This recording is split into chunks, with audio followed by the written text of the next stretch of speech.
క్రీస్తునందు ప్రియ సంగమా, మీ అందరికీ మరొకసారి ప్రభువైన యేసు నామమున శుభములు.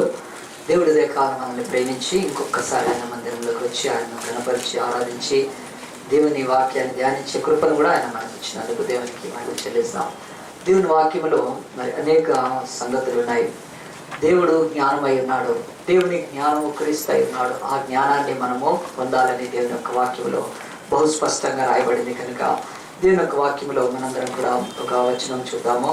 దేవుని యొక్క వాక్యంలో చూస్తే దేవుడు మనల్ని ఈ లోకంలో ప్రేమించి ఆయన వెలికి రక్షించి ఆయన తన కృప చేత నిలబెడుతున్నాడు. కనుక మనందరం దేవుని వాక్యంలోంచి పేతురు రాసిన పత్రిక 2వ పత్రిక, మరి పేతురు పత్రిక ఇది ప్రకటన గ్రంథం నుంచి కొంచెము వెనక్కి వస్తే ఈజీగా దొరుకుతుంది. కనుక యోహాన్ రాసిన పత్రిక అంటే ముందు ఉంటుంది పేతురు.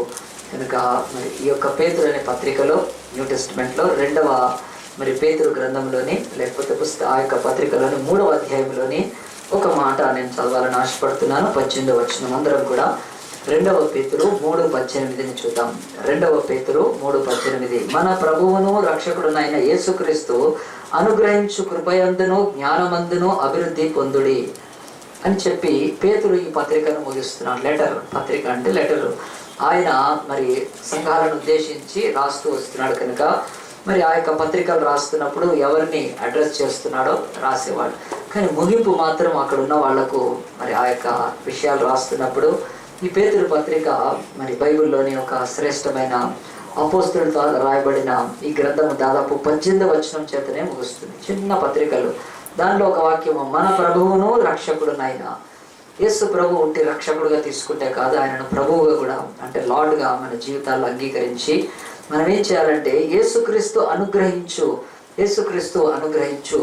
మరి ఆయన అనుగ్రహించు ధనాన్ని, ఆయన అనుగ్రహించు మరి ఈ లోకపు సంపదలను, ఆయన అనుగ్రహించు సమాధానాన్ని, ఆయన అనుగ్రహించే చాలా ఈ లోకంలోని మరి స్వాస్థ్యాలను కాదు, కానీ ఒకటి చెప్తున్నాడు ఆయన, యేసుక్రీస్తు అనుగ్రహించు అంటే ఆయన అనుగ్రహిస్తాడు. ఏమనుగ్రహిస్తాడు? 2 కృప ఒకటి, తర్వాత 2వది జ్ఞానము. యేసుక్రీస్తు అనుగ్రహించే కృప యందు నువ్వు ఎదగాలి అని, 2వది జ్ఞానమందును కూడా నువ్వు వృద్ధి పొందాలి అని బైబిల్ చెప్తుంది. సో మన బ్లడ్లో రెడ్ సెల్స్ తగ్గిపోతే, హిమోగ్లోబిన్ కౌంట్ తగ్గిపోతే, బ్లడ్లో మరి ఫలానా ఆ యొక్క ప్లేట్లెట్స్, వైట్ ప్లేట్లెట్స్ తగ్గిపోతే ఏమొస్తుంది? రోగము ముంచుకొని వస్తుంది. డెంగ్యూ ఫీవర్ వచ్చినప్పుడు వేలల్లో ప్లేట్లెట్స్ పడిపోతాయి బ్లడ్లో. కనుక అప్పుడు ప్రమాదం. దేనికి ప్రమాదము? ప్రాణానికే ప్రమాదం. కనుక ఆ టైంలో డాక్టర్లు వాళ్ళకున్న జ్ఞానంతో వేరే రక్తం తీసుకొచ్చి ఎక్కించడం ఏదో. మరి ఈరోజు క్రైస్తవ బ్రతుకులో కూడా కృప తగ్గిపోతూ ఉంటే, అసలు కృపే లేకపోతే, జ్ఞానం తగ్గిపోతుంటే, జ్ఞానమే లేకపోతే మనం ఎట్లా బ్రతుకుతాం క్రైస్తవ విశ్వాస జీవితంలో?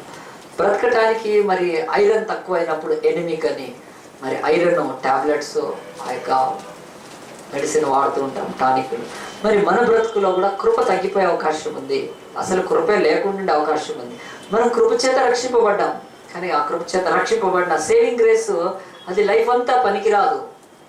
తల్లి కడుపులో ఉన్నప్పుడు బిడ్డ తిన్న తిండి తల్లి తిన్నప్పుడు ఆ బిడ్డకు కూడా వెళ్తుంది, కానీ కన్న తర్వాత ఆ బిడ్డ పక్కన పండుకోబెట్టి తల్లి చపాతీలు, తల్లి పూరీలు తింటా ఉంటే ఆ బిడ్డకు కూడా పాలు కావాలి. ఆ బిడ్డ కూడా ఆ పాలతో ఎదిగిన తర్వాత బలమైన ఆహారం తింటూ ఒక బిడ్డ, పసిబిడ్డ, పుట్టిన బిడ్డ ఎదగడానికి ఎలాగ అవసరమో మనం రక్షింపబడినప్పుడు కేవలం ఒక నాలెడ్జ్, అదేంటంటే సేవింగ్ గ్రేస్ అంతే, ఆ యొక్క రక్షణ కృప. అప్పుడు ఆ పసిప్రాయంలో ఏమి జ్ఞానం లేదు. సండే స్కూల్ పిల్లలకు 5 రొట్టెలు 2 చేపల కథ చాలు. అది జ్ఞానమే, అది కూడా దేవుని జ్ఞానమే. యేసు అద్భుతాలు చేశాడని ఏదో చెప్తారు సండే స్కూల్ టీచర్లు, వాళ్ళు అర్థమవుతుంది ఆస్తే. కానీ ఎదిగిన తర్వాత యేసు 5 రొట్టెలు ఎందుకు? 5 ఖండాల కొరకు తన శరీరాన్ని ఖండాలు చేసుకున్నాడు. 7 రొట్టెలు ఎందుకు? 7 ఖండాల కొరకు తన యొక్క శరీరాన్ని ముక్కలు చేసుకున్నాడు యేసుప్రభు. అది జ్ఞానంలో వృద్ధి చెందాం. అంతేనా? ఇంకా ఉంది నేర్చుకోవాలి. సో కృపలో, జ్ఞానంలో మనం అభివృద్ధి చెందాలి. అప్పుడు కార్య సాధన మనకు చాలా తేలికవుతుంది. కనుక మరి ఈరోజు దేవుని యొక్క సన్నిధిలో నువ్వు కృపలో అభివృద్ధి చెందుతున్నావా? నువ్వు జ్ఞానమందు అభివృద్ధి చెందుతున్నావా? నువ్వెంత జ్ఞానం పొంది ఎంఫిల్ చేసినా కానీ ఆ యొక్క ఎంఫిల్ చేసిన తర్వాత ఆ జ్ఞానం నీకు శాంతిని, సమాధానాన్ని, కొద్ది డబ్బులు అయితే ఇస్తుంది, కొద్ది సమాజంలో నీకు కొంచెం గౌరవం ఉంటుంది. నీకు ఏదైనా కాలేజు ప్రిన్సిపల్ పోస్ట్ కూడా ఎంఫిల్ చేస్తే ఇవ్వచ్చేమో, కానీ అంటున్నాడు, నీ బ్రతుకులో నీ భార్యతో సమాధానము, నీ కుటుంబంలో పిల్లల్ని పెంచడానికి, నీ జీవితంలో నెమ్మది, శాంతి, స్వస్థత, ఇవి మాత్రము ఈ లోక జ్ఞానంతో రాదు. ఎందుకంటే లోక జ్ఞానం దేవుడి జ్ఞానం వెళ్తే వెర్రితనముగా ఉన్నది కనుక దేవుడు అంటున్నాడు, దేవుడు అనుగ్రహించి యేసుక్రీస్తు ఒక జ్ఞానాన్ని ఇస్తా అంటున్నాడు. ఆ జ్ఞానం కొరకు నువ్వు చర్చకు వచ్చి మరి ఆ యొక్క చెవులు ఉగ్గి వినాలి, దాన్ని నేర్చుకోవాలి. కనుక పేతురు అంటున్నాడు కదా, మరి యేసుక్రీస్తు అనుగ్రహించు చెక్కులు, యేసుక్రీస్తు అనుగ్రహించే క్యాష్, యేసుక్రీస్తు అనుగ్రహించే బంగ్లాలు, కార్లు అని అంటలేదు ఆయన. అవన్నీ కూడా తృణప్రాయం. కానీ యేసుక్రీస్తు ఇచ్చే కృపలోనూ జ్ఞానంలోనూ అభివృద్ధి పొందమంటున్నాడు. కనుక ఈరోజు మనము బైబిల్లో దేవుడి జ్ఞానము మనం నేర్చుకోవడానికి ఒకసారి కొన్ని కార్యాలు చేసినప్పుడు దేవుడు కొన్ని పర్టికులర్గా చెప్పాడు. అదేంటో మనము మరి దేవుని యొక్క వాక్యం నుంచి బైబిల్ తీసుకొచ్చిన వాళ్ళందరం కూడా మరి యెహోషువ గ్రంథం తీద్దాము. మరి యెహోషువ గ్రంథం ఇది బైబిల్లో మరి 6th బుక్ కనుక ఆదికాండం నుంచి మరి ఆ యొక్క ద్వితీయోపదేశ కాండం వరకు 5 మరి ఆ యొక్క గ్రంథాలు. 6వ గ్రంథమే యెహోషువ గ్రంథం కనుక యెహోషువ జాషువా, బుక్ ఆఫ్ జాషువా అనే యొక్క గ్రంథంలో ఇశ్రాయేలీలు వాళ్ళు అరణ్య మార్గము గుండా ప్రయాణం చేస్తూ అనేక దేశాలు దాటుతూ దేవుడు వాళ్లకు ప్రామిస్ చేసిన ల్యాండ్కి, వాగ్దాన దేశానికి వాళ్ళు బయలుదేరారు. అలాంటి వాగ్దాన దేశానికి వాళ్ళు బయలుదేరినప్పుడు అనేక రాజ్యాలను వాళ్ళు హతమార్చినట్లు, అనేక రాజ్యాలను వాళ్ళు జయించినట్లు దేవుని యొక్క వాక్యంలో రాయబడింది. కనుక దేవుని యొక్క వాక్యంలో మనము యెహోషువ గ్రంథం 6వ అధ్యాయము తీసుకుందాము. దానిలో ఒక సంగతిని ఈరోజు ధ్యానిస్తే మన జ్ఞానము పెరగాలి, మనం దాని ప్రకారం ముందుకు సాగటానికి మనం ఈ ఆదివారం మనం క్రీస్తు యొక్క అనుగ్రహించు జ్ఞానములు అభివృద్ధి చెందాలి. క్రీస్తు దేవుని జ్ఞానమై ఉన్నాడు. ఆది యందు వాక్యం ఉండను, వాక్యము దేవుడే ఉండను. ఆ దేవుడే బైబిల్ కనుక ఈ వాక్యము కనుక 6వ అధ్యాయంలో యెహోషువ గ్రంథములో ఆ కాలమున ఇశ్రాయేలు భయం చేత ఎవడునూ వెలుపలికి పోకుండాను లోపలికి రాకుండాను యెరికో పట్టణము ద్వారము గట్టిగా మూసి వేయబడెను. ఏమిటి యొక్క మాటలు? ఒక పట్టణం గురించి, ఆ పట్టణం యొక్క పుర ద్వారాలు, ఆ కోట గోడల యొక్క ద్వారాలు మూసేసి యెరికో అనే పట్టణంలోంచి ఎవరు బయటికి వెళ్లకుండా, ఎవరు లోపలికి రాకుండా వేసేసారంట. ఎందుకంటే ఇశ్రాయేల్ అనే దేవుని ప్రజలు ఆ పట్టణం దగ్గరికి వచ్చారు. ఆ పట్టణము దగ్గర వాళ్ళు మోహరించి ఉన్నారు. దేవుడు అప్పుడు ఆ యొక్క పట్టణాన్ని చూసి, ఆ పట్టణంలోని బలాఢ్యులు, ఆ పట్టణంలోని శక్తిని చూసి, ఒకవేళ దేవుని బిడ్డలు జంకుతూ ఉంటే వాళ్ళకు దేవుడు జాషువా అనే ఒక నాయకుడిని ఇచ్చాడు, యెహోషువ అనే. అతనితో దేవుడు చాలా సంగతులు జరిగించుకున్నాడు. సో అలాంటి ఒక సమయంలో బైబిల్ చెప్తుంది, ఈ యొక్క యెహోషువ అనే ఆయనకు దేవుడు క్లియర్ ఇన్స్ట్రక్షన్స్ ఇచ్చి, నువ్వు భయపడద్దు, యెరికో పట్టణము మీ చేతికి నేను అప్పచెప్తాను. మీరేమో ప్రాకారాలు లేని చోట బయట మరి పచ్చి బీడు భూమిలో గుడారాలు వేసుకొని ఉన్నారు, వాళ్ళేమో అభేద్యమైన కోటలో ఉన్నారు. వాళ్ళు బయలుదేరి యుద్ధం చేయడానికి ఆయుధాలు తీసుకొని వస్తే మీరు నిలవలేరేమో అని మీరు భయపడవద్దు. అసలు కోటలో ఉన్న వాళ్ళను మీకు నేను అప్పచెప్తున్నాను, బయట ఉన్న వాళ్ళు కాదు. బయట ఉన్న వాళ్ళు, మీరు బయట ఉన్నారు పచ్చిక బిళ్ళలో మైదానాలలో గుడారాలు వేసుకొని, మీరు భయపడద్దు, నేను మీకు ఆ పట్టణాన్ని అప్పచెప్తాను అన్నప్పుడు అప్పుడు మనకేముందంటే శక్తికి మించింది అది. వీళ్ళు ఇశ్రాయేలీలు అంతా కూడా అప్పటి వరకు యుద్ధ సన్నిధిగా ఆ యొక్క మరి ప్రిపరేషన్ సిద్ధపాటు చేసుకున్న వాళ్ళు కాదు. వాళ్ళకు బహుశా ఉంటే ఆయుధాలు బహు తక్కువ ఉన్నాయి. వాళ్ళకు ఉంటే ఒకవేళ రథాలు ఏమైనా ఉన్నాయో తెలియదు, ఏదన్నా ఎవరైనా రథం దొరికిందో తెలియదు, కానీ మరి రథాలు లేవు వాళ్ళకు, గుర్రాలు లేవు వాళ్ళకు, విలువైన ఆయుధాలు కానీ శక్తివంతం ఏమీ లేవు. సో వాళ్ళలో మరి ఏముంది అని అంటే వాళ్ళలో మందసం ఉంది. హల్లెలూయా, ఇందరం చప్పట్లు కొడదాం ఒక్కసారి. ఇశ్రాయేలీలకు దేవుడు ఎందుకు ఆ యొక్క చెప్తున్నాడంటే, మీరు వాళ్ళకు కోట ఉంది యెరికో వాళ్ళకి, వాళ్ళకు సైన్యం ఉంది, వాళ్ళకు సమస్తమైన శక్తి ఉన్నా వాళ్ళల్లో దేవుడు లేడు. They have no God. కానీ నేను మీకు దేవుడుగా ఉండి, నిజ దేవుడుగా ఉండి మిమ్మల్ని నడిపిస్తున్నానే, నేను మీ మధ్యలో ఉన్నాను. మీ మధ్యలో ఉండడానికి సూచన ఏంటి? ఒక మందసం, దేవుడి యొక్క గుడారం ఉండేది, ఒక ప్రత్యక్ష గుడారం. దేవుడు సీనాయి కొండ మీద ఇశ్రాయేల్ ఐగుప్తు నుంచి బయటకు వచ్చిన 3 monthsకే సీనాయి ఒక పర్వతం దగ్గర 1 year ఆపేశాడు, హెల్డప్ చేశాడు. ఆ 1 yearలో దేవుడు వాళ్ళతో ప్రత్యక్ష గుడారం కట్టించాడు. ఆయన సివిల్లా, మోరల్లా, ఆ యొక్క సెరమోనియల్లా అన్ని ఇచ్చి దాని ప్రకారం సెట్ చేశాడు. సెట్ చేసిన తర్వాత ఇప్పుడు వాళ్ళు వెళ్తూ ఉన్నప్పుడు పెద్ద యెరికోను చూసి భయపడ్డారు. భయపడితే దేవుడు, మీరు జంకవద్దు, భయపడవద్దు, ఆ యెరికోను మీకు నేను అప్పచెప్తున్నానని చెప్పినప్పుడు మీరు ఒక పని చేయాలి, మీరు యుద్ధము చేయకూడదు అని చెప్పాడు. ఇదేమిటి? ఎవరినైనా జయించాలంటే యుద్ధము చేయకుండా వీలవుతుందా? మనం ఎగ్జామ్ పాస్ కావాలి అన్నప్పుడు దేవుడు నువ్వు ఎగ్జామే రాయలేకదనుకో, మరి ఎవరు దయ్యం రాస్తా వచ్చి ఎవరు రాస్తారు ఎగ్జామ్? లేకపోతే ఎగ్జామే రాయకపోతే పేపర్లన్నీ మ్యామ్యా చేపించచ్చా? ఎక్కడన్నా కనుక్కో. ఎట్లా దేవుడు అట్టే చెప్తున్నాడు, నాకు ఎగ్జామ్ ఉంది దేవా నాకు సహాయం చేయంటే దేవుడు అన్నాడు నువ్వు ఎగ్జామే రాయనక్కర్లేదంటే ఎట్లా వీలవుతుంది? సేమ్ అలాగనే ఉంది బైబిల్లో. ఇక్కడ దేవుడు అన్నాడు ఏకో పట్టణము మీరు జయిస్తారు, దాన్ని మీకు అప్పచెప్పి యుద్ధం మాత్రం చేద్దంటున్నాడు.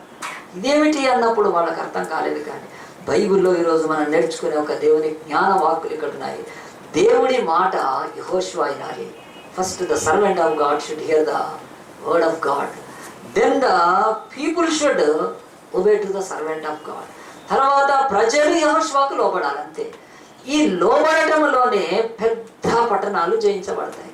అది దేవుడి శక్తి ద్వారా. కనుక దేవుడు ఏం చెప్పాడంటే యెహోషువతో, యెహోషువ నీకు ఎరుకో పట్టణాన్ని ఇవ్వబోతున్నాను కనుక నువ్వు లేచి ఒక పని చేయమని చెప్పాడు. లేచి ఒక పని చేయమని చెప్పినప్పుడు ఆయనను ఏమీ తీసుకోమని చెప్పలేదు. కానీ అంటున్నాడు లేచి నువ్వు ఇదిగో ఈ యొక్క మందసాన్ని తీసుకొని. తర్వాత వాక్యాల్లో క్లియర్గా ఉందండి. కొన్ని వచనాలు నేను చదువుతాను మచ్చుకి, మీరు వినండి. దేవుని యొక్క వాక్యములో యెహోషువ గ్రంథం 6వ అధ్యాయంలో ఆయన ఇలాగునో చెప్తూ ఉన్నాడు. దేవుని యొక్క వాక్యము మరి చూద్దాము మనము. అప్పుడు 2వ వచనం, యెహోవా యెహోషువతో ఇట్లా నేను చూడుమో నేను ఎరుకోను దాని రాజును పరాక్రమం గల శూరులను నీ చేతికి అప్పగించున్నాను. మీరందరూ యుద్ధ సన్నద్ధులై పట్టణమును ఆవరించి ఒక మారు దాని చుట్టూ తిరగవలను. అలా 6 దినములు చేర్చు రావలను. 7 యాజకులు పొట్టేలు కొమ్ము బూరలను పట్టుకొని ముందుగా నడవలను. 7వ దినమున మీరు 7 మారులు పట్టణం చుట్టూ తిరుగుచుండగా ఆ యాజకులు బూరలు ఊదవలను. మానగా కొమ్ములతో వారి ధ్వని చేయించుండగా మీరు బూరల ధ్వని వినప్పుడు జనులందరూ ఆర్భాటంగా కేకలు వేయవలను. అప్పుడు ఆ పట్టణ ప్రాకారము కూలను గనక జనులు తమ ఎదుటికి చక్కగా ఎక్కుదురు అనెను అని నూను కుమారుడైన యెహోషువ దేవుడు ఇచ్చిన ఒక ఇన్స్ట్రక్షన్. ఇది దేవుడు ఆ యొక్క ఇన్స్ట్రక్షన్ దేవుడి యొక్క సేవకుడికి ఇచ్చినాక దేవుడు అప్పుడు యెహోషువ ఏమనాలంటే ఊరుకో ప్రభా ఏంటి టూ మచ్ ఇది, ఏదో మందసం పట్టుకొని పోతే బూరలు ఊతూ ఉంటే వాళ్ళు మా బ్యాండ్ బజాయించి వదులుతారు, ఊరలు మాకు బ్యాండ్ కదా సైన్యానికి. అంటే ఫస్ట్ గాడ్ సర్వెంట్ నమ్మాలండి. యెహోషువ మోషే దగ్గర పెరిగినవాడు, అద్భుతాలను చూశాడు. మోషే రాయిని కొట్టగానే 30 లక్షల మందికి నీళ్ళు వచ్చాయి. మోషే ప్రార్థన చేస్తే ఎర్ర సముద్రం పాయలైపోయింది. మోషే ప్రార్థన చేస్తే పూరేళ్ళు పోయి. అసలు ఈ అద్భుతాలన్నీ వాళ్ళు చూశారు. మారా దగ్గరికి వెళ్ళినప్పుడు నీళ్లు భయంకరమైన వచ్చేది. దేవుడు ఒక చెట్టును తెచ్చి దాంట్లో ఏమనగానే మధురమైంది. ఈ అద్భుతాల గుండా వాళ్ళు నడుస్తున్నప్పుడు యెహోషువ ఫెయిత్ డెవలప్ చేసుకున్నాడు. మన చర్చికి ఎందుకు వస్తున్నామంటే మన విశ్వాసాన్ని అభివృద్ధి పరచుకోవటానికి, అంతేగాని మన క్రిస్టియన్ డబ్బును అభిషేకం చేసుకోవటానికి. ఫెయిత్ డబ్బు కంటే గొప్పది కనుక యెహోషువ మోషేను వెంబడిస్తూ విశ్వాసంలో బలపడిపోయాడు. కనుక అలాంటి విశ్వాసనే దేవుడి రోజు నిలబెట్టి తను చెప్తున్నాడు ఎరుకో పట్టణం జయించాలంటే మీకు 7 బూరలు కావాలి అని చెప్తున్నాడు. 7 బూరలు తీసుకోవాలి. ఆ బూరలు ఊదే ఆ యొక్క మరి యాజకులు లేకపోతే ఆ యొక్క బూరలు ఊదేవాళ్ళు ముందు నడుస్తుండగా మందసాన్ని వెనక నడిపించాలి. ఆ తర్వాత మందసం నడిపిస్తున్నప్పుడు ఈ బూరలు ఊదే వాళ్ళకంటే కూడా ముందు కొంతమంది యుద్ధ సన్నిధితో వాళ్ళు నడవాలి అని చెప్పాడు. అలాగ నడిస్తే ఏం జరుగుతుంది చెప్పాడు. రోజుకు 1 రౌండ్ వేయమని చెప్పాడు. ఒకే రౌండ్ వేసేసి ఆ టైంలో ఏం చేయాలంటే నోడికి మూత మూసుకోవాలి. అది దేవుడు ఇచ్చిన ఎట్టి పరిస్థితుల్లో ఎవ్వరు నోరు తెరవకూడదు, నోరు మూసుకొని నడవాలి. మరి బూరలు మాత్రం ఊగుతూ ఉంటారు. బూరల శబ్దం చెవులతో వినబడుతుంది. కనుక అలాగున నడుస్తూ ఉన్నప్పుడు ఒక రోజంతా అయిపోయింది. ఆ రోజు అయిపోయిన తర్వాత అందరి ఇంటికి వచ్చి అరే చిన్నావా నువ్వు యెహోషువ ఏం చేశాడో తెలుసా, ఎరుకో పట్టణం చుట్టూ రౌండ్ వేసి వచ్చాడు, వాళ్ళు రేపు వచ్చి మనకు రౌండ్లు వేస్తారు, ఇంకా ఉంటుంది, ఇదేమన్నా తెలివి ఉందా అని చెప్పి ఎవరైనా మాట్లాడుకున్నా ఆ యొక్క మాటలు మాత్రమో అవి గుడారంలో మాట్లాడచ్చు కానీ ఆ పట్టణం దగ్గర మాట్లాడకూడదు. కానీ ఈ మాటలు అవిశ్వాసం మాటలు, పిచ్చి మాటలు, ఇది సాధ్యమా అని చెప్పే ఆ యొక్క దరిద్రపు మాటలు మాట్లాడుకున్నట్లు దేవుడు 6 దినాలు వాళ్ళ నోరు మూసుకొని నడవమన్నాడు. ముందు బూరలు వస్తున్నారు, బూరలు శబ్దమే తప్ప మనుషులది కాదు. అలాగున 6 దినాలు వాళ్ళు తిరుగుతున్నారు. 6వ రోజు కూడా బూరలు వదిన తర్వాత దేవుని యొక్క వాక్యం చెప్తుంది 7వ దినమున వాడు 7 మార్లు తిరగాలి అని దేవుని యొక్క వాక్యము బహు స్పష్టంగా దేవుడు చెప్తున్నాడు. కనుక ఆ యొక్క బూరలు ఊదినప్పుడు దాన్ని మనం ఆ యొక్క 12వ వచనం, ఉదయమున యెహోషువ లేవగా యాజకులు యెహోవా మందసమును ఎత్తుకొని మోసిరి. 7 యాజకులు పొట్టేలు కొమ్ము బూరలను 7 పట్టుకొని నిలువక యెహోవా మందసమును ముందుగా నడుచు బూరలు ఊదుచూ వచ్చిరి. యోధులు వారికి ముందుగా నడిచిరి. దండు వెనకటి భాగం యెహోవా మందసము వెంబడి వచ్చును. యాజకులు వెళ్ళుచు బూరలు ఊతూ వచ్చిరి. అట్లు 2వ దినమున వారు 1 మారు పట్టణం అని చెప్పి చివరిగా మళ్ళీ ఆ 15వ వచనంలో వస్తే 7వ దినమున వారు ఉదయమున చీకటితోనే లేచి 7 మారులు ఆ ప్రకారముగానే పట్టణము చుట్టూ తిరిగిరి. ఆ దినమున మాత్రమే వారు 7 మారులు పట్టణము చుట్టూ తిరిగిరి. 7వ మారు యాజకులు బూరలు ఊదగా యెహోషువ జనులకు ఇలాగ ఆజ్ఞయించెను, కేకలు వేయుడి, యెహోవా ఈ పట్టణమును మీకు అప్పగించున్నాడు. ఈ పట్టణమును దీనిలోనున్నది యావత్తును యెహోవా వలన శపింపబడెను. రాహాబు అను వేశ్య మనను పంపిన దూతను దాచిపెట్టాను కనుక ఆమెగా అంటున్న వారందరూ మాత్రమే బ్రతుకుదురు అని చెప్పి దేవుడు అంటున్నాడు. ఆ యొక్క 7వ దినమున 7 సార్లు అలా ఊదినప్పుడు దేవుని యొక్క వాక్యం మీరు 30 వచనం నుంచి తర్వాత చదువుకోవచ్చు. ఆ యొక్క పట్టణ ప్రాకారాలు కూలిపోయినాయి. హల్లెలూయా. 7వ దినమున 7 బూరలు, 7 యాజకులు 7 ఆ యొక్క రౌండ్స్ వేసిన తర్వాత ఆ ఎరుకో ప్రాకారాలు కూలిపోయినాయి బైబిల్ చెప్తుంది. ఎందుకు నేను ఈ మాటలు చెప్తానంటే, బైబిల్లో దేవుడు ఒక సంఖ్యను నియమించాడు. ఒక సంఖ్యను, God has a particular number ఆయన హృదయంలో ఉంది కనుక అన్నాడు 7 బూరలు తీసుకోవాలి. అంటే మా దగ్గర బూరలు లేవు, మా దగ్గర 7 మైకులు లేవు నాయన. ఒక మైక్ ఏమో పీకులాడ మైకు, ఊకిన వైరు సరిగ్గా ఉండదు. 7 యాజకులు, ఒక ఆయన కడుపులో నొప్పి యాజకుడికి, ఆయన రాలేడు సార్. ఇది యాక్చువల్గా ఈరోజు అంటే ఇది కుదరదు. దేవుడు 7 రోజులు తిరగాలి, 6 రోజుల తర్వాత అంటే కుదరదు సార్. 4 రోజులు తిరుగుతాము, 5వ రోజు కుదరదు. ఎందుకంటే 5వ రోజు మాకు టీవీలో ఇంపార్టెంట్ ప్రోగ్రామ్ వస్తుంది, ఏదవ ప్రోగ్రాము, అది చూడాలి. మేము 6వ రోజు మళ్ళీ స్టార్ట్ చేస్తాం. అంటే బైబిల్ ఏం చెప్తుందంటే దేవుడి జ్ఞానము మనకు బయలుపరుస్తున్నాడు. దేవుడు పర్టికులర్గా ఒక నంబరు ఆయన చెప్తున్నాడు, వాళ్ళకు ఒక సంఖ్యను చెప్తున్నాడు 7 అనేది.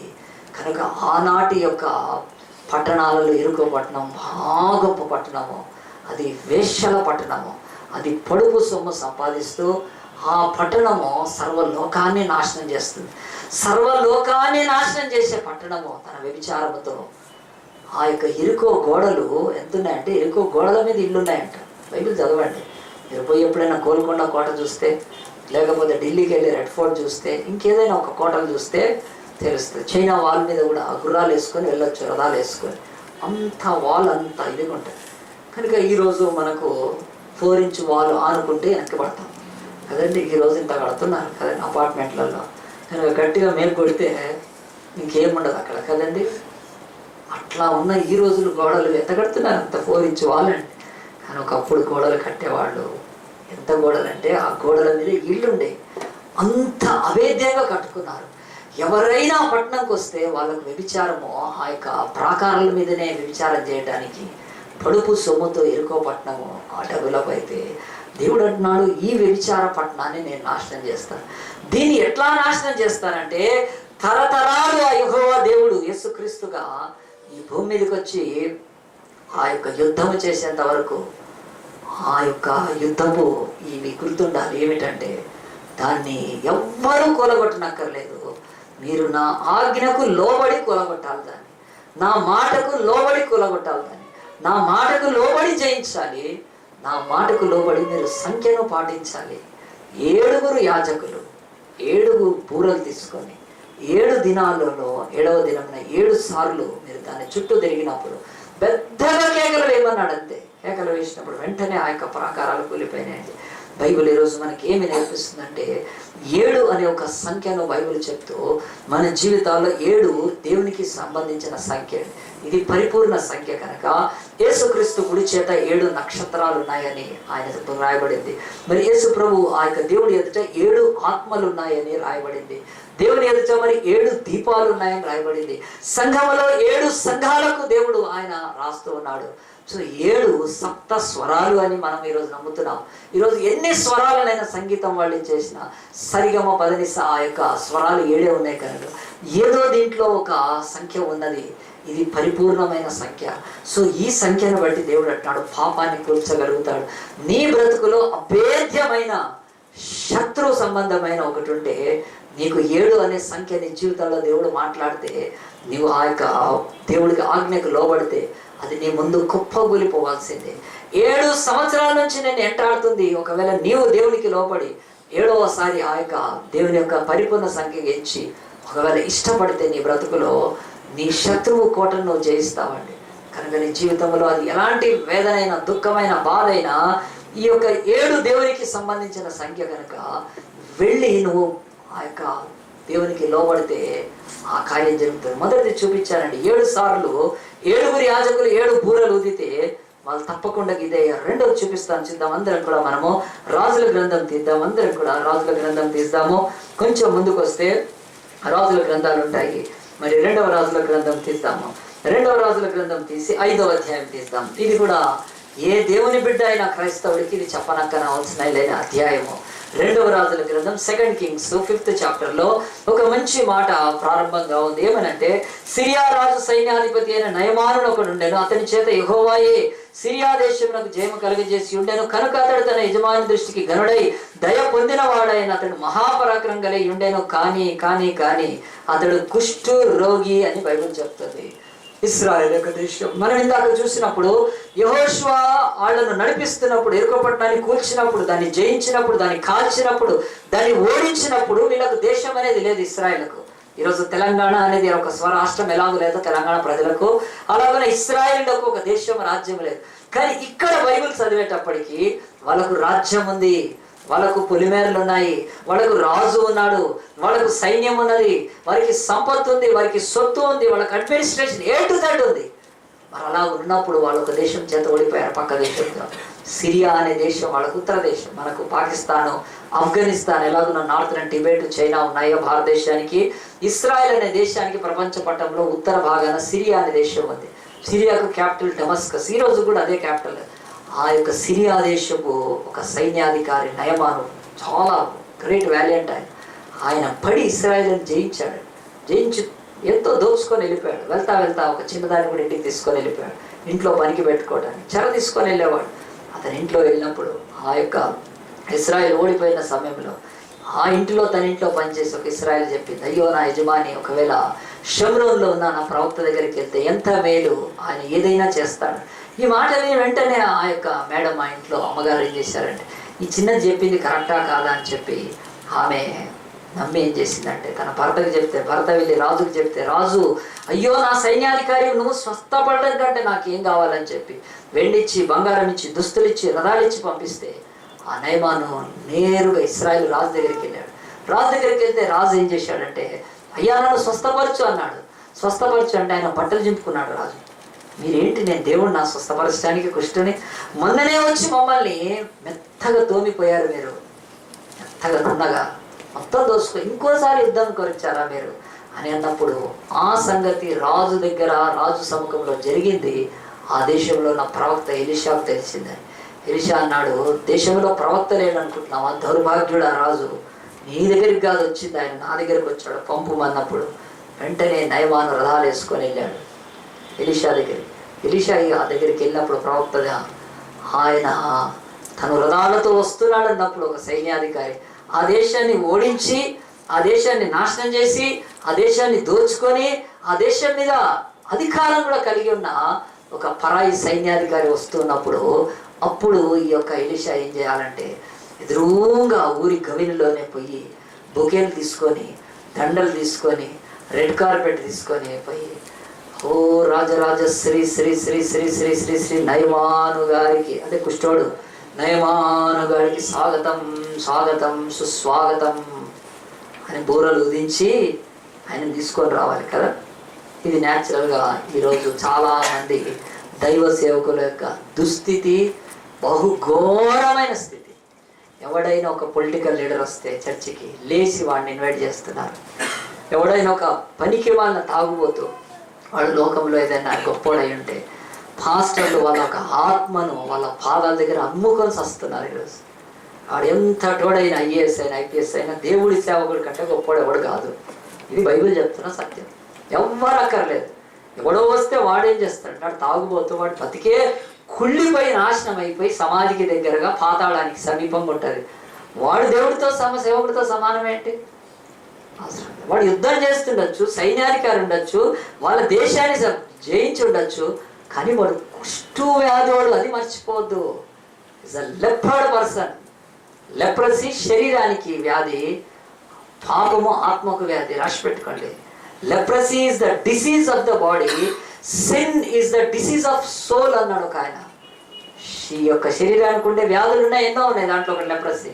కానీ ఆత్మకుండే వ్యాధి సిన్ కనుక, పాపం కనుక, మరి ఆ యొక్క బైబిల్ ప్రకారం sin is the disease of the soul, versus leprosy is the disease of the body only.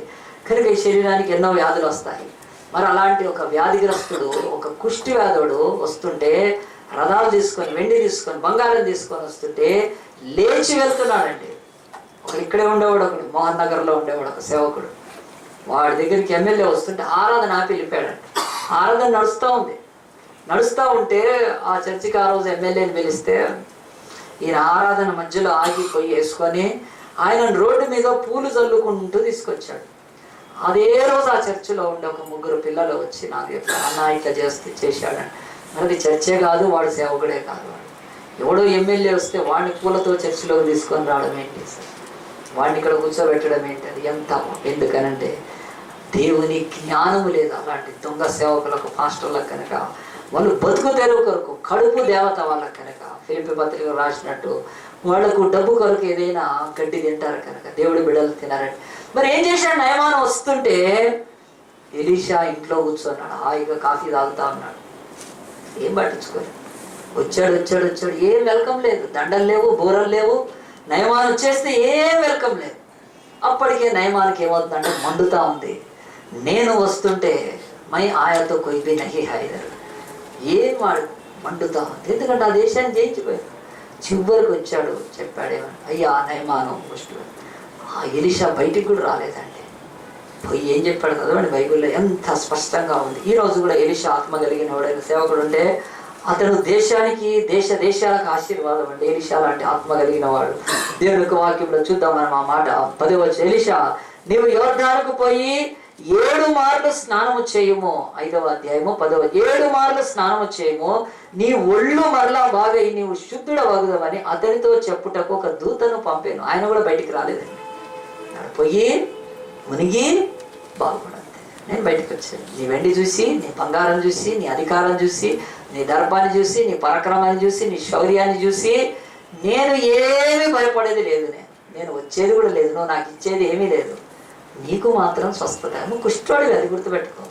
Your leopard. Leprosy దేవుని సన్నిధికి అంగీకారం కాదు. వెళ్ళిపోయి ఇచ్చేమని. అప్పుడు ఎలీషాకు ఆ నయమానికి ఎంత కోపం వచ్చింది. బహురౌద్రం తెచ్చుకొని, ఆహా నేను దేవుని సేవకుడు, నేను ఈ యొక్క సైన్యాధికారిని అయితే వచ్చి చెయ్యి ఆడిచ్చి ప్రార్థన చేసి చేయాల్సిందే తప్ప అని చెప్పి చాలా ఊగిపోయాడు. ప్రవక్త కాకపోతే అప్పుడే నయమాను 100 ముక్కలుగా నరికి వెళ్ళిపోయేవాడు. ఎందుకంటే ఇట్స్ అ గ్రేట్ వారియర్. అని 100 ముక్కలు నరికేవాడు వేరే వాడిని అయితే. నయమాన్ అంత పరాక్కనే నువ్వు వెళ్ళింది గాడ్ సర్వెంట్ కనుక. ఆనాడైనా ఈనాడైనా అందరికీ గాడ్ సర్వెంట్ అంటే కొంత భయం ఉంది, క్రిస్టియన్స్కి తప్ప. గుర్తుపెట్టుకోండి. కనుక ఆ బతుకులు అంతే అయిపోతాయి గాడ్ సర్వెంట్ భయం లేనప్పుడు. బైబిల్ చెప్తుంది అలాగే భయపడి ఏం చేశాడు, వెళ్ళిపోయాడు. వెళ్ళిపోయిన తర్వాత ఆయన దగ్గర పెద్ద మనిషి అన్నాడు, అయ్యా ఆయన కొండలెక్కమన్నాడా, గుట్టలెక్కమన్నాడా కదా? ఏమన్నాడు? ఏమనలేదు కదా. పోయి నదిలో మునుగుమన్నాడు. మునుగుదాం అయితే అయింది, లేకుంటే వెళ్ళిపోయాడు ఆ యొక్క నది దగ్గరికి. నది కంటే ముందు కూడా కొన్ని మాటలు, డైలాగులు మాట్లాడాడు.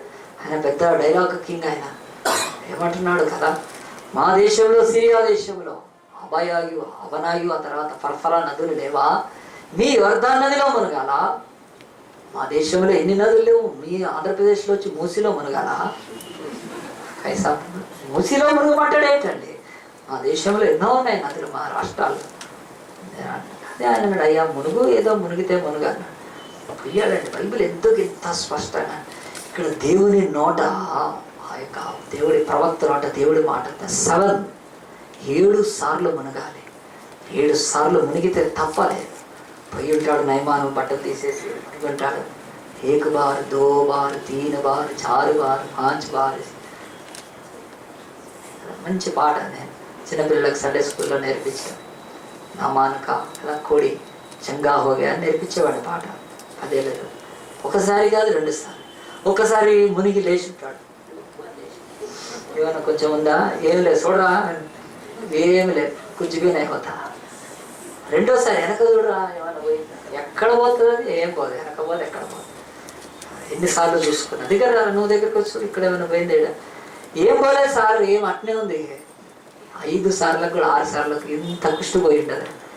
7 ఇస్ అ కంప్లీట్. దేవుడు చెప్పాడు సిరియా దేశంలో ఉన్న ఏ దేవుడి చేత, సిరియా దేశంలో ఉన్న ఏ దేవత చేత, సిరియా దేశంలో ఉన్న ఏ మాంత్రికుడి చేత, సిరియా దేశంలో ఏ వైద్యుడి చేత స్వస్థపడనది యెహోవా మాటకు లోబడితే, అది కూడా సంపూర్ణంగా 7 times లోబడితేనే స్వస్థత.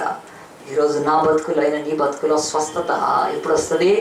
ఏ రోగంతో బాధపడుతున్నావో, ఏ వ్యాధితో బాధపడుతున్నావో, ఎంతమంది డాక్టర్ల దగ్గరికి వెళ్ళి డయాబెటిక్ మందులు వేసుకుంటున్నావో, గాడ్ అంటాడు ఒబీడియన్స్. నయమాన అన్యుడిని నేను స్వస్థపరచడానికి రెడీగా ఉన్నప్పుడు మిమ్మల్ని స్వస్థపరచనా? ఒబీడియన్స్ లేదు, ఒబీడియన్స్ లేదు. స్వస్థతకు ఒబీడియన్స్ కావాలి. దేవుడు అంటున్నాడు మొదటిది జయానికి ఒబీడియన్స్. దేవుడు అంటున్నాడు గొప్ప జయం ఎరుకలో పొందటానికి ఓన్లీ ఒబీడియన్స్. దేవుడు అంటున్నాడు గొప్ప స్వస్థతకు ఒబీడియన్స్. కానీ ఆ ఒబీడియన్స్కి కంప్లీట్ బైబిల్ చెప్పేది తెలుసా? 7 సంఖ్య. నీ జీవితంలో నేను కరెక్ట్గా నాకు తెలియదు నువ్వు ఎప్పటి నుంచి ప్రారంభించావు. నీ బ్రతుకులో కూడా 7వ సారి అనేది జరిగిన తర్వాతనే ఆ విడుదల కలుగుతుంది. అంతకు ముందు ఇంకెప్పుడు కూడా కలగదు. కనుక బైబిల్ చెప్తుంది 7 సంఖ్య నయమాను బ్రతుకులో గుర్తుపెట్టుకొని. ఆయన ఎన్నిసార్లు మునిగాడంటే 7 సార్లు మునిగాడు. 6వ సారికి కూడా స్వస్థత లేదు, 5వ సారికి లేదు. 7 అంటే 3:30కు సగం స్వస్థత, మళ్ళీ 3:30కి 7 ఫల స్వస్థత. అవి లేవు. మన బతుకుల్లో దేవుణ్ణి వదలటానికి కారణం ఏంటి తెలుసా? చర్చికి ఒక్క సండే రాగానే అద్భుతాలు జరగాలి, ఒక్కసారి వెళ్ళిపోతే ఎక్కడైనా అద్భుతాలు జరగాలి, ఒక్కసారి పోయి ఖర్చీపు కొనుక్కుంటే అర్థం జరగాలి. ఖర్చీపులకు పోతాయి డబ్బులు, ఆయిల్కి పోతాయి డబ్బులు తప్ప. బైబిల్ చెప్తుంది స్వస్థత అట్లా కాదు. మరి వెండి తీసుకొచ్చి, బంగారం తీసుకొచ్చి 10 రథాల ఆ యొక్క ఐశ్వర్యాన్ని తీసుకొస్తే ఎలీషా తృణప్రాయంగా తీసుకెళ్ళు, నీవు నావేం అక్కర్లేదు, వెళ్ళి మీ దేశంలో చెప్పు. దేవుడు ఎల్ షదాయ్ దేవుడు ఎవరు అని అంటే యెహోవా దేవుడు. నాకు ఒక్క ప్రామిస్ ఇయ్య నువ్వు అన్నాడు. ఏమిటంటే నువ్వు వెళ్ళి ఇంకా నీ దేశంలో ఏ దేవతను దేవుడిని మొక్కవద్దంటే, అప్పుడు ఆ యొక్క నయమాను గర్వము తగ్గి, అహము తగ్గి, దీనత్వాన్ని ధరించుకొని ఎలీషా పాదాల దగ్గర అంటున్నాడు, అయ్యా నాకు ఒక్క విషయంలో నువ్వు నాకు ఎక్స్క్యూజ్ చేయాలి, నన్ను మన్నించాలి. నేను మా సిరియా దేశపు రాజుతో ఆ దేవాలయాలకు వెళ్ళినప్పుడు నేను సైన్యాధికారిని కనుక ఆయన నా మీద ఆనుకొని ఆ దేవతలను మొక్కుతాడు. యాజ్ ఎ డ్యూటీ, ఒక మరి ఉద్యోగ రీత్యా నేను వంగాల్సి వస్తుంది, నా మనస్ఫూర్తిగా నేను వంగను అన్నప్పుడు, మరి ఆనాడు రాజులు దేవాలయాలకు వెళ్ళేటప్పుడు సైన్యాధికారిని తీసుకెళ్ళినప్పుడు సైన్యాధికారి లాగా వంగితే ఆయన మీద కాలు పెట్టుకొని ఆయన మీద చెయ్యి ఆనిచ్చి వాళ్ళ దర్పము కనుక అలాగా. మరి అప్పుడు నేను వంగినప్పుడు ఆ సిరియా దేవతకు నేను వంగుతున్నట్టు కాదు. ఆ ఒక్క విషయము నేను నా యొక్క విషయంలో నీ దాసుడుగా నన్ను మన్నించమన్నప్పుడు ఎలీషా అతని హృదయాన్ని చూసినామని ఓకే వెళ్ళు అన్నాడు. బైబిల్ చెప్తుంది సంపూర్ణ లోబడ్డ తర్వాత మళ్ళీ ఆ కుష్టు నిన్ను దర్శించకూడదంటే ఏ దేవుణ్ణి దేవతను మొక్కకూడదను సిరియా దేశంలోకి వెళ్ళి ఈరోజు యేసుక్రీస్తుతో ఆటలాడుతున్నారు. నాకు పిల్లల్ని ప్రభాన్ని నమ్ముతాను, నాకు ఉద్యోగం ఈ ప్రభాన్ని నమ్ముతాను. దేవుడు అన్నాడు ఏమి ఇయ్యని నీకు ఉద్యోగం ఇవ్వని పిల్లల్ని ఏమని పోనీ సావును చావండి. దేవుడు ఏం చేయడు? బైబిల్ క్లియర్గా ఉంది. ఎలీషా బయటికి రాలేదు అసలు. నువ్వు మునిగితే స్వస్థత, మునగకపోతే పోను అని వెనక్కి పోవు. మా దేవుడు సైన్యాలకు అధికారి అయిన దేవుడు. ఆయన మా పితరులు ఎరుకోను కేవలం 7 సార్లు తిరిగి జయించారు. నీ బ్రతుకులో ఎరుకో శాపం ఉంది కనుక నువ్వు దాంట్లోంచి బయటికి రావాలంటే 7 సార్లు మునిగిపోయి ఇంక అంతే అవుతుంది స్వస్థత. రమ్మని కూడా అనలేదండి. కానీ మళ్ళీ వచ్చిన వాడిని ఇంకోటి అడుగుతున్నాడు, నీవు డబ్బుతో స్వస్థపడలేదు, బంగారంతో స్వస్థపడలేదు, నీవు నయమాన్ సైన్యాధికారి స్వస్థపడలేదు, కానీ దేవుడు కృపా కనికరాలని యెహోవా దేవుడని నమ్మి వచ్చావు. మీ ఇంటిలో ఉన్న చిన్నదాని ఫెయిత్ నీ దగ్గర ఉండే పెద్ద స్వర్డ్ కంటే గొప్పది. మీ దగ్గర ఉన్న పెద్ద ఖడ్గము కంటే మీ ఇంటిలో ఎత్తుకొని పోయావే ఆ చిన్న పిల్ల యొక్క ఫెయిత్ ఈజ్ గ్రేట్. గో, ఆ చిన్న బిడ్డను బట్టి మేము స్వస్థపరుస్తున్నాం, నీ వెండిని బంగారం బట్టి వెళ్ళు అని చెప్పాడు. కానీ స్వస్థత చూసినాక ఎవరు మారారండి? మారి వచ్చి పాదాల దగ్గర పడ్డాడు. బైబిల్ అంటుంది 7. ఎందుకు దేవుడి యొక్క 7 గురించి మాట్లాడుతున్నాడంటే, ప్రియ దేవుని బిడ్డలారా, మనము జయము కొరకు 7 ఒక సంపూర్ణ సంఖ్య. అంతేకాదు ఇదే బైబిల్ చెప్తుంది స్వస్థత కొరకు 7 సంఖ్య. బైబిల్ చెప్పుకుంటూ ఒక 1 year చెప్పగలుగుతాను నేను 7 గురించి. బైబిల్లో దాదాపు 200 సంగతులు ఉన్నాయి బైబిల్లో 7 things గురించి. అవన్నీ చెప్పే సమయం లేదు. కానీ జ్ఞానము నేను చెప్పిన తర్వాత మీరు బైబిల్లోంచి ధ్యానించుకోవాలి. బైబిల్ అంటే 7వ సంఖ్యకు అంత ప్రాముఖ్యత, అంత ప్రాధాన్యత దేవుడు ఇస్తున్నప్పుడు ఇది మన విషయంలో ఏమి కలుగుతుంది అని అంటే, మన చర్చ్ 6 సంవత్సరాలు దాటి 7వ సంవత్సరంలోకి ప్రవేశించింది. 7th అనే మాట బైబిల్లో 120 టైమ్స్ ఉంది. చూడండి, 7th అనే మాట బైబిల్లో 120 సార్లు ఉన్నది. కనుక 7 అనే మాట పరిపూర్ణమైపోతే 7 అనే మాట ఆ యొక్క బైబిల్లో 120 టైమ్స్ ఉంటే, ఆదికాండం 2వ అధ్యాయం 2వ వచనంలో ఏమనుంది అంటే, దేవుడు 7వ దినమును ఆయన విశ్రాంతి పొంది ఆయన దాన్ని ఆశీర్వదించి పరిశుద్ధపరిచాను. సో 7వది ఎక్కడి నుంచి ఉంది ప్రారంభము? ఆది కాండములోనే 7వ దినాన్ని దేవుడు 7th day God had made it Holi, ఆయన పరిశుద్ధపరిచాడు, దాన్ని విశ్రాంతి దినం అన్నాడు, దాన్ని ఆశీర్వదించాడు. కనుక బైబిల్లో 7th ఒక ప్రాముఖ్యత దేవుడు ప్రారంభించాడు, మనుషులు ప్రారంభించలేదు. దేవుడు అంటున్నాడు, నేను 7వ దినమున విశ్రాంతి చెందాను. విశ్రాంతి అంటే దేవుడు పని చేసి అలసిపోయాడా? కాదండి, అచీవ్మెంట్లో విశ్రాంతి. కరెక్ట్గా రోజు విశ్రాంతి తీసుకుంటాము, పరీక్షలు అయిపోయినాక ఆ విశ్రాంతి చాలా గొప్పగా ఉంటుంది. హాయిగా మమ్మీ లేకపోతే నన్ను పండుకుంటారండి కదా, రోజు పండుకుంటారు, కానీ పరీక్షలు అయిపోయినాక రిజల్ట్స్ వచ్చినాక ఎంత నెమ్మది ఉంటుంది. దేవుడు కూడా ఆయన కష్టపడి అలసిపోయి చెమట ఓడిచి 7వ దినమున ఆయన డల్గా అయిపోయి విశ్రాంతి తీసుకోవడం కాదు. మహాకాశాలను వేరు చేస్తూ ఆయన భూమిని దానిలోని సర్వాన్ని సెట్ చేసినాక 7వ దినమున achievement, he rested for his achievement, అది విశ్రాంతి. కనుక దేవుడు అంటున్నాడు, ఈ విశ్రాంతి మనకు కూడా నిలిచింది. మన పనులన్నిటినీ ముగించి పరలోకములో ఆ యొక్క విశ్రాంతి మనకు కనిపెడుతున్నది. దేవుడు అంటాడు 7th డే అది విశ్రాంతి దినము. తర్వాత 7th మంత్ గురించి బైబిల్లో ఆదికాండం 8వ అధ్యాయం 4వ వచనంలో ఉన్నది. ఆదికాండం 8వ అధ్యాయం 4వ వచనంలో నోవాహు ఓడను తీసుకొని బయలుదేరినప్పుడు 2వ నెల నుంచి అది అగాధ సముద్రాల జలాల మీద అల్లాడి అలాగున ఓడ కొంతకాలం వెళ్ళింది. కానీ అది 7వ మాసమున అరారతు కొండల మీద నిలిచింది. హల్లెలూయా. దేవుడు చెప్తున్నాడు, ఆ యొక్క భూమి 100 సంవత్సరాల క్రితము నుంచి పాపముతో శాపముతో మనుషులు తమ మార్గాలను చెడిపి వేసుకొని భూమి మీద పాపం విస్తరించిపోయినప్పుడు, జనులు కట్టడం లేకుండా బహు దుర్మార్గతలో ఉన్నప్పుడు, దేవుడి సన్నిధిన వారు అంతం వచ్చినప్పుడు నోవాహుకు రెస్ట్ లేకుండింది. ఓడ కట్టుకున్నాడు, తన భార్య పిల్లలతో ఓడెక్కాడు. అగాధ సముద్రాలు అవన్నీ పొంగినాయి. ఆకాశం నుంచి 40 దినాల వర్షము. ఆ భయంకరమైన ఒక్క ఫ్యామిలీ అండి. ఆలోచించండి, భూమి మీద మనం ఒక్క ఫ్యామిలీ మిగిలితే ఎట్లుంటుంది కదా. ఒక్కల మీద రూమ్లో మెరిగిపోతేనే డిక్కు అంటుంటారు కదా. లిఫ్ట్లో ఒక్కరికి వెళ్ళాలంటే భయం, అమ్మో లిఫ్ట్ ఏమవుతుంది, లిఫ్ట్లో ఒక్కల వెళ్ళలేము, ఒక్కోసారి భయం వేస్తూ ఉంటుంది కదా. సరే మగ పిల్లలు అయితే మగవాళ్ళు ఒకవేళ ఒంటరిగా ఒక్కళ్ళు ఏదైనా నైట్ ఒక రోడ్లో రావాలంటే భయం అవుతుంది కదా. సో ఒంటరిగా ఒక్కళ్ళం ఈ భూమి మీద చాలా కష్టం అండి. అలాంటిది ప్రపంచమంతా కూడా నాశనం అయినప్పుడు 1 సింగిల్ ఫ్యామిలీ నోవాహు, ఎంత భయంకరంగా ఉంది ఆయన పరిస్థితి. దేవుడు అంటున్నాడు, ఆ యొక్క జలముల మీద ఆ ఓడ అల్లాడి కొట్టుకున్నప్పుడు ఆయన భయం అదంతా కూడా దేవుడు 7వ నెలన అరారతు కొండల మీద నిలిచింది. 7th మంత్లో దేవుడు ఆ భయంకరమైన టిల్లు జల ప్రళయంలో ఆయనకు నెమ్మదినిచ్చాడు ఆ సమయంలో. బైబిల్ అంతేకాదు, ఆ యొక్క నిర్గమకాండం 21వ అధ్యాయము, మరి ఆ 21వ అధ్యాయము 2వ వచనం చూస్తే 7th మంతే కాదు 7th ఇయర్ బైబిల్ చెప్తుంది, ఇశ్రాయేల్లో ఉండే ఒక దాసుడు వెండితో కనబడ్డవాడు, ఇంటిలో మనం వస్తువులు కొనుక్కున్నట్టు మనుషులు కొనుక్కునే వాళ్ళు అన్నాడు. బానిసలు దాసులుంటే ఆ దాసుడి విమోచన కొరకు చదవండి 21వ అధ్యాయం 2వ వచనము. దేవుని యొక్క వాక్యం కొనిన ఎడల వాడు 6 సంవత్సరములు దాసుడై ఉండి 7వ సంవత్సరమున ఏమీ హల్లెలూయా. దేవుడు అన్నాడు, వాళ్ళ యొక్క సివిల్ లాలో ఒకటి పెట్టాడు, ఏంటంటే మీ ఇంట్లో దాసుడిని నువ్వు కొనుక్కుంటే 6 సంవత్సరాలు మాత్రమే నీకు వాడు బాండేజ్గా ఉంటాడు. ఆ తర్వాత 7వ సంవత్సరం వాడిని ఏం చేయాలి, నువ్వు వెళ్ళిపోతాడు. 7వ సంవత్సరం మళ్ళీ వాడే కావాలంటే మళ్ళీ డబ్బులు ఇచ్చి కొనుక్కోవాలి, వాడికి నువ్వు డబ్బులు ఇవ్వాలి. ఇది కనుక దేవుడు అంటున్నాడు 7వ సంవత్సరము దాసులకు విడుదల. ప్రపంచంలో మనందరం కూడా ఆ పరిపూర్ణమైన దేవుడి లోకానికి వచ్చినందుకు ఆ యొక్క హితవత్సరం ప్రకటించి దేవుడు మనందరికీ విడుదల.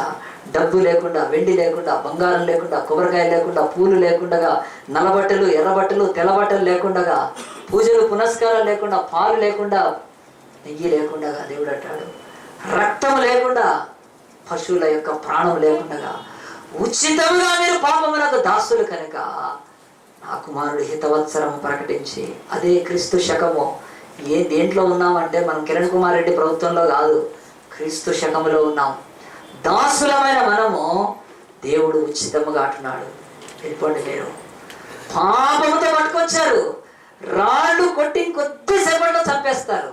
ఎవతామే ఒక వేశ్య తన శరీరాన్ని అమ్ముకుంటూ బతుకుతుంటే పట్టుకున్నారు. తెల్లవారుజామున యేసు ప్రభు దగ్గర తీసుకొచ్చారు, పడేశారు. చెప్పు అంటున్నారు. ధర్మశాస్త్రం చెప్పట్లేదా స్త్రీ వ్యభిచారం పురుషుడు చేస్తుంటే రాళ్లతో కొట్టు, దీన్ని కొట్టేస్తాం రాళ్లతో అన్నారు.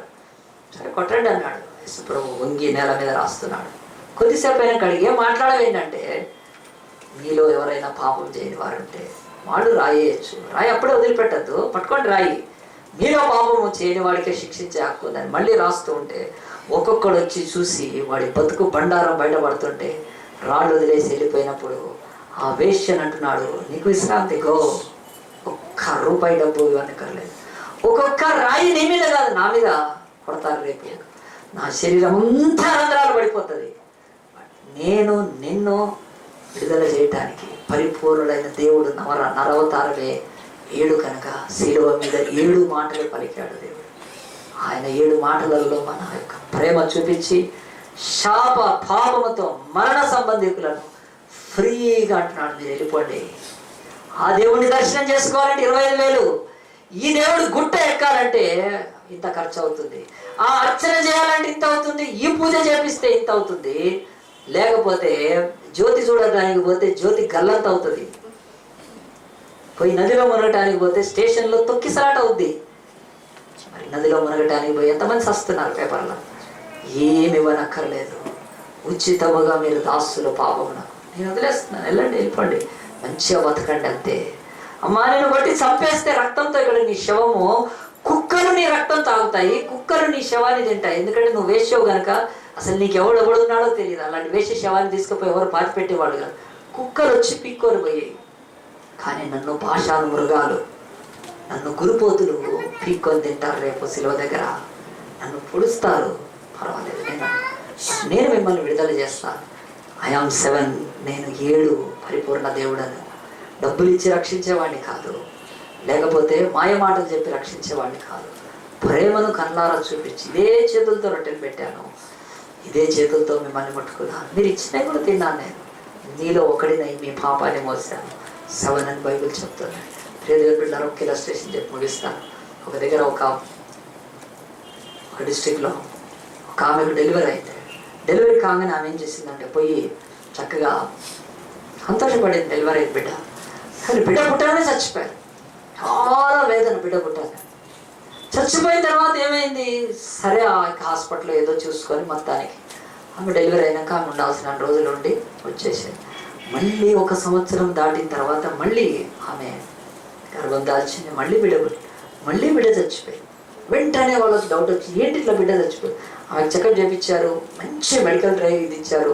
మళ్ళీ ఆమెకి ఇంకోసారి కాకూడదని 3వసారి గర్భం దాల్చినప్పుడు ఆమె కన్సీవ్ చేసినప్పుడు ఆమెను కాలు కింద పెట్టకుండా చూసుకున్నారు. 3వసారి కూడా ఆ యొక్క బిడ్డ చచ్చిపోయాడు కడుపులో. ఒకసారి కడుపులో ఒకసారి పుట్టి చచ్చిపోతారు. మొత్తానికి 9 మాసాలు మోసంగా చచ్చిపోతారు. ఆ ఇల్లు ఆ ఊర్లో ఏమైపోయిందంటే, అరే ఒక ఆమె ఉంది, ఈమెకు 3-4 డెలివరీ అయినాయి, 4 పిల్లలు చచ్చిపోయారు, 5-6 చచ్చిపోయినాక ఎవరికి అర్థం కావట్లేదు. వాళ్ళు ఏం పెద్ద డబ్బులు వాళ్ళు కాదు, ఇది చాలా కాలమైంది. బాంబేకో లేకపోతే ఆల్ ఇండియా మెడికల్ సైన్స్కో, మొన్న నిర్భయం తీసుకుపోయినట్టు సింగపూర్కో ఇటు హాంకాంగ్కో తీసుకుపోవడానికి, అమెరికా తీసుకుపోయేంత అయితే స్థామత లేదు వాళ్ళకి. మామూలు డిస్ట్రిక్ట్లో ఒక మామూలు ఊళ్ళో 7వసారి ఎప్పుడైతే డెలివరీ అవ్వంగానే వాళ్లకు డెలివరీ అంటే ఆ ఇంటి వాళ్ళందరికి భయకంపము. కానీ పిల్లలు కావాలి ఎవరికి, అందరికి ఇష్టం. సరే పిల్లలు పుట్టట్లేదంటే పుడుతున్నారు, చస్తున్నారు. 6వసారి 5వసారి కూడా వణికిపోయారు, అట్నే జరిగింది. 7వసారి కూడా బిడ్డ చచ్చిపోయిందండి. చచ్చిపోయినప్పుడు ఆమె భర్త పరిగెత్తుకుంటూ ఒక ఇంటికి వెళ్ళి వాళ్ళ కాళ్ళు పట్టుకున్నాడు, కాళ్ళ మీద పడి ఏడుస్తున్నాడు. వాళ్ళ కాళ్ళు, ఇంట్లో వాళ్ళ కాళ్ళు పడి విపరీతంగా ఏడుస్తున్నాడు. అయ్యా నన్ను క్షమించు అన్నాడు. మేము క్షమించేది ఏంటి, వాళ్ళు పక్కింటి వాళ్ళు వాళ్ళని క్షమించమన్నాడు. కాదు నేను మిమ్మల్ని ఎంత బాధ పెట్టానో, మీ బ్రతుకుల్లో ఇలాగున మీ కుటుంబం నాశనం కావడానికి నేనే కారణము. ఆ ఉగ్రత దేవుడిది వెంటాడుతుందని చెప్పి ఆయన ఒక సిన్ కన్ఫెస్ చేశాడండి. ఏంటో తెలుసా? వీళ్ళు ఇరువురు పొరుగులు ఉండేవాళ్ళు. ఆ పక్కన ఇంట్లో ఉన్నవాళ్ళు ఆ పక్కన ఏం చేసినంటే, వీళ్ళు అభివృద్ధి చెందుతుంటే వీళ్ళు చక్కగా ఉద్యోగాలు చేసుకొని వాళ్ళ నాన్న మన మిలిటరీలో పనిచేసి వాళ్ళంతా చదువుకుంటూ ఉంటే ఓర్వలేక ఒకరోజు ఏం చేశాడంటే ఆ ఇంటిని తగలబెట్టాడండి. తగలబెట్టినప్పుడు అయ్యో ఇల్లు మామూలుగా తగలబడిపోయిందేమో అని ఆ వస్తువులన్నీ బయటకు తీసుకొచ్చి అవన్నీ బయట వేసేసుకొని వాళ్ళు కన్నారు. కానీ ఆ ఇంటిలో వీళ్ళకు ఒక బర్రె ఉండేది. ఆ బర్రె మెడకు చైన్ కట్టి ఉంది, ఏదో గొలుసు కట్టి, అది ప్రెగ్నెంట్. అది ఆ బర్రె కూడా అదే అది ఆగున కాల్చి చచ్చిపోయిందండి కడుపులో ఉండగా. మనిషి కాదు బర్రె. ఆ తర్వాత ఈ ఇంటి వాళ్ళంతా కూడా అన్నీ చదువుతున్నారు, ఏదో కాలిపోయింది. వాళ్ళ బతుకు కూడా చాలా కాలిపోయినాయి.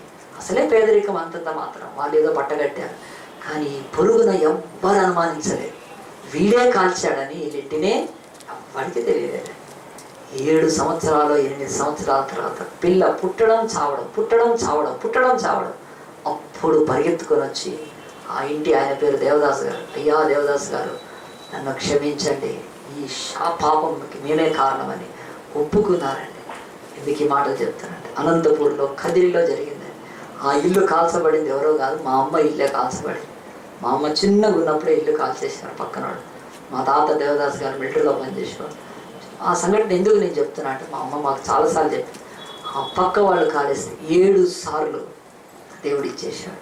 ఎందుకు ఈ మాట ఈరోజు గుర్తు చేసుకొని చెప్తున్నానంటే, దేవుడు అంటున్నాడు, ఆయన కృప 7 అంతలుగా నీ మీద ఇచ్చినా, ఆయన దయ నీ మీద 7 అంతలు చూపినా, సిలువలో ఆయన 7 మాటల పాలుతూ రక్తమంతా కార్చేసిన నీకు కృప చూపించిన తర్వాత లోబడలేదో దేవుడు అంటున్నాడు. ఆ మాట ఎక్కడుందో తెలుసా? ఆదికాండం 4వ అధ్యాయంలో మరి ఆ యొక్క లెమేకు పలుకుతున్నాడు కనుక ఓ ఆదా ఓ సిల్లా అని చెప్పి ఆయన ఒక మాట పలుకుతున్నాడు. ఓ ఆదా ఓ సిల్లా నా పలుకు వినుడి, లెమేకు వారిలారా నా మాట ఆలకించండి. నన్ను గాయపరిచినందుకై ఒక మనిషిని చంపి తిని, నన్ను దెబ్బ కొట్టినందుకై ఒక పడుచువాని చంపి తిని, 7 అంతలు ప్రతిదండన కయ్యను కోసము వచ్చిన ఎడల లెమెకు కోసము. ఏంటండి బైబిల్లో మరి ఆదికాండం నేను చెప్పిన వాళ్ళు ఎవరైనా బైబిల్ స్టడీ వాళ్ళు ఉంటే సుమలత నేర్చుకుంది కనుక వెంటనే చదివింది. ఆదికాండంలో 8వ అధ్యాయము 4వ అధ్యాయములో దేవుని యొక్క వాక్యము 23వ వచనంలో ఎవరి గురించి మాట? కయ్యూననే నరహంతకుడు తన తమ్ముడిని చంపిన తర్వాత దేవుడు అతన్ని క్షమాపణ కొరకు కోరుకున్నా కానీ అవకాశం ఇచ్చిన వాడు క్షమాపించుకోవడానికి, క్షమాపణ పొందడానికి ఒప్పుకోలేదు. కానీ నా తమ్ముడు ఎక్కడున్నాడు, నేను వాడికి కాపలా వాడినా అని హేబేలు రక్తము వడపెడుతుండగా దేవుడి ఆత్మతో ఎంతో ఆయన తగ్గించుకొని కయ్యూను రక్షించాలనుకున్న వాడు లోబడలేదు కనుక భూమి మీద శాపగ్రస్తుడు. అయితే బైబిల్ అంటుంది శాపగ్రస్తులకు 7 అంతల శిక్ష. 7 టైమ్స్ బైబిల్ చెప్తుంది. ఎందుకంటే డివైన్ జడ్జిమెంట్ 5, 6 కాదు, 7 కంప్లీట్. దేవుడు అంటున్నాడు 7 డివైన్ జడ్జిమెంట్. కనుక దేవుడు అంటున్నాడు 7 సంఖ్య మన జీవితాల్లో దేవుడు ఈరోజు ఎందుకు ఉంచుతున్నాడంటే, ప్రియ దేవుని గారు గుర్తుపెట్టుకోండి, ఎరికో లాంటి మహాపట్టణాన్ని నీ శత్రువుని జయించాలంటే 7 సార్లు. దీన్ని ఇంకా బైబిల్లో చెప్పుకుంటూ పోతే ఎలీషా ఆయన ఏలియా ప్రార్థన చేసినప్పుడు 7 మార్లు తలలో తన యొక్క కాళ్ళలో పెట్టి ప్రార్థన చేసినప్పుడు ఆకాశ మేఘాలు కదిలినాయి. అలాగే 7 గురించి చెప్పుకుంటూ పోతే బైబిల్లో ఎన్నో చోట్ల ఉంది. కానీ బహు స్పష్టంగా నీ జీవితంలో 7వ సంవత్సరం ఇది. చర్చికి ఎన్ని సంవత్సరాల నుంచి వస్తున్నామో నాకు తెలియదు, కానీ ఈ చర్చికి మాత్రం 7వ సంవత్సరం.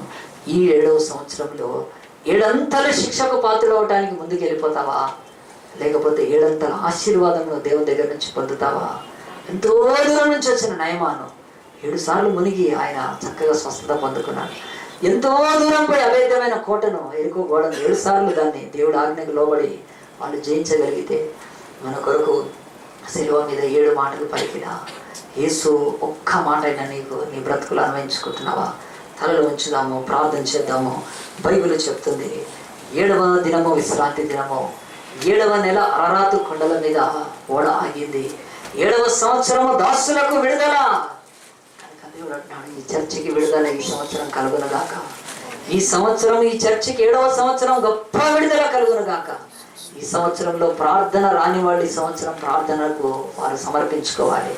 దేవా 6 సంవత్సరాలు అయిపోయింది, దిక్కుమాలిన నోరు తెలిసి ఒక చిన్న ప్రార్థన చేయలేకపోతున్నాను. ఎవరైనా ప్రార్థన చేయమంటే సిగ్గుతో ఆ రోజు వెనక్కి పోవాల్సి వస్తుందేమో. కాదు ప్రభా, 7వ సంవత్సరము ప్రార్థన లేనితనం నుంచి నాకు విడుదల. 7వ సంవత్సరం ప్రభా నాకు వివాహం కాలేదు, ఈ 7వ సంవత్సరంలో వివాహం కావాల్సిందే ప్రభా. నాయన నీకు లోబడతాను ప్రభా. 7 సంవత్సరాలైంది, సరైన ఉద్యోగం లేదు నా బ్రతుకులో. 7వ సంవత్సరం నాయన ఈ ఆశీర్వాద సంవత్సరం నాయన. బైబిల్లో ఎంత స్ట్రాంగ్ ఎంఫసైజింగ్ చేశారు 7 మీద అంటే 7 సింబలైజెస్ ద హోల్ డివినిటీ. దేవుడి సంపూర్ణత 7 గుర్తు కనుక నీకు పెళ్ళై 7 ఏళ్ళు అయితే ఇంకా స్ట్రగుల్ ఉన్నావేమో, ఈ 7వ సంవత్సరంలో నీకు శాంతిని ఇంటిలో దేవుడు తీసుకొని రావాలి.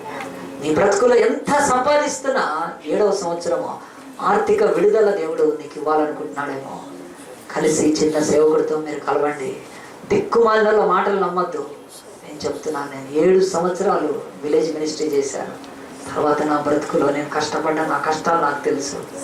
నాకు ఒక పూట అన్నం లేకపోయినా నేను పాస్టర్మ పనిచేశాను. కానీ 7 సంవత్సరాల తర్వాత మేము బాగుపడ్డామండి, చెప్పగలుగుతాం ఈరోజు కూడా. కానీ నువ్వు 6వ సంవత్సరంలో ప్రభువుని వదిలిపెట్టద్దు. 6వ సంవత్సరంలో నువ్వు దుర్మార్గులతో సహవాసం చేస్తున్నావు, మంచి నీతి లేని వాళ్ళతో సహవాసం చేస్తుంటే నీవున్న జీవితం కూడా ఇంతకాలం ఓర్చుకున్న 6వ సంవత్సరం 7వ సంవత్సరం ఈ సంఘంతో కలిసి ఉండు. దేవుడు నిన్ను దీవిస్తాడు, దేవుడు నీకు విడుదలిస్తాడు, దేవుడు నేను ఆశీర్వదిస్తాడు. మనకు యెహోషువ కంటే గొప్పవాడు ఉన్నాడు.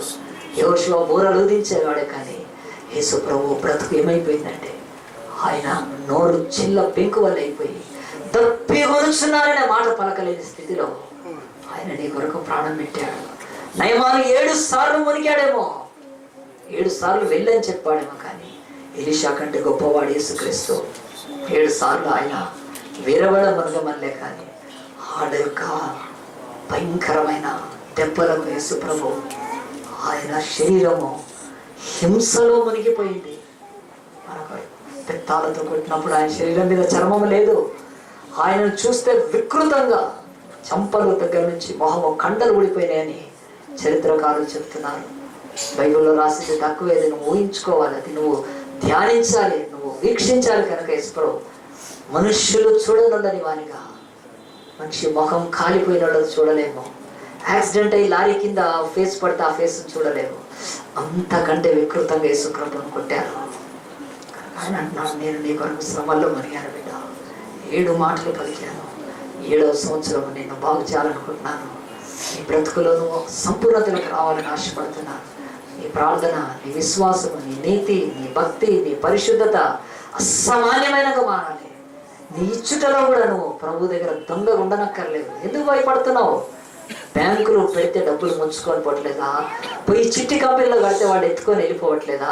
పక్కింట్లో చిట్టి కడితే వాడు పారి ఎన్ని డబ్బులు పోగొట్టుకున్నావు నువ్వు నీ బ్రతుకులో. కానీ దేవుడికి ఇవ్వటానికి నీకు ఆయన కాడుతున్నావంటే నీలో సంపూర్ణత వైపు అడుగులేయట్లేదు. ఇచ్చి చూడు, దేవుడికి ఇస్తే నువ్వు దేవుడి సేవకులు యథార్థవంతులను నమ్మితేనే ఇయ్యి.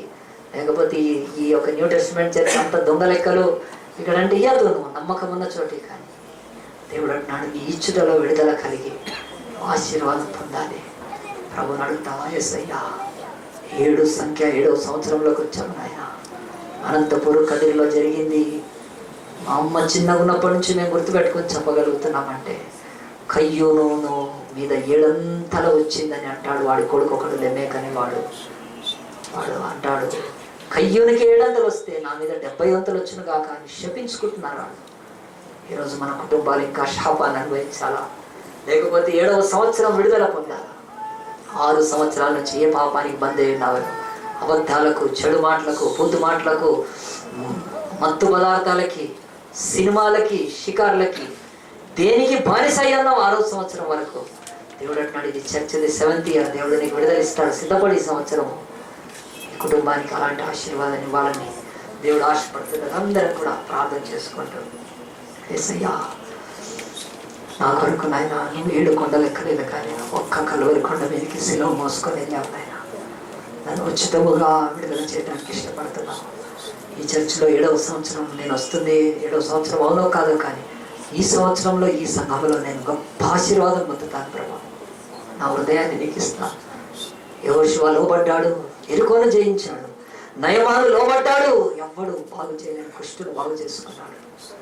ఆ యేసుక్రీస్తు ఈరోజు నీ ముందు నిలబడి అంటున్నాడు, బిడ్డ నేను పలికిన 7 మాటలే కాదు, నువ్వు బ్రతకంతా నన్ను వెంబడిస్తే ఈ సంవత్సరంలో నీకు ఆశీర్వాదాన్ని ఇస్తాను. అలాంటి ప్రభువుకు మన హృదయాన్ని ఇస్తామా? యేసయ్యా నేను లోబడతాను, నా సహవాసాలు మార్చుకుంటాను, నా ప్రార్థనా జీవితాన్ని ఇంకా అభివృద్ధిపరచుకుంటాను. ఎవరైనా తీర్మానం చేసుకోండి. మీరున్న చోటుని మీ చేయి చూపించండి, ప్రార్థన చేస్తాను. దేవాన్ని సేవకుడు అప్పటి నుంచి మాట్లాడుతుంది, అర్థమవుతుంది ప్రభా. బైబిల్లో ఒక్కొక్క మాట చూపిస్తున్నాను కదా ఆయన. అయ్యా శక్తి చేత కాదు, బలం చేత కాదు, ఇది నా ఆత్మ ద్వారానే జరిగేది. ఆత్మదేవుడు మాత్రమే నీ బ్రతుకులో ఆ 7వ ఆశీర్వాదాన్ని దేవుడు ఇవ్వగలుగుతాడు. ఆయనకి నీ హృదయాన్ని ఇస్తావా? 6 సంవత్సరాలు దేవుడితో ఆడావు, 6 సంవత్సరాలు చర్చితో ఆడుకున్నావేమో బాప్తిసం పొందినప్పటి నుంచి. కానీ 7వ సంవత్సరం వద్దు బిడ్డ, నిన్ను దేవుడు దీవిస్తాడు. యథార్థ సేవకులు చెప్తున్నారు, నీ హృదయాన్ని ప్రభువుకి నిశ్చయముగా ఆశీర్వాదం పొందుతాం. దేవుడు నేను దీవించుకున్నా. చేతులు దించినట్టు ప్రార్థన చేసుకుందాం. మహోన్నతుడా, పరిశుద్ధుడా, ప్రేమ స్వరూపం, ఎంత దయగల దేవుడు, ఎంత తండ్రి నాయన కృపగల దేవుడు. 6 దినాల తర్వాత 7వ దినం విశ్రాంతి అన్నావు నాయన. నీ విశ్రాంతిలో నీ బిడ్డలు సంతోషించి ఆనందించి నీ ఒడిలో ఆటలాడుకోవాలి ప్రభా నాయన. శాపము, పాపము, వేదన, కన్నీరు, వ్యధ అయ్యా నువ్వు ఉండే విశ్రాంతిలో ఉండవు ప్రభా నాయన. నా విశ్రాంతిలో మీరు ప్రవేశించండి అని ఇశ్రాయేలును కోరుకున్నావు. కానీ అవిధేయులైన వారు ఆకులు రాలినట్టు రాలిపోయారు. కానీ నీకు విధేయులైన వాళ్ళు పాలు తేలిన వాగ్దాన దేశాన్ని స్వతంత్రించుకున్నారు ప్రభా.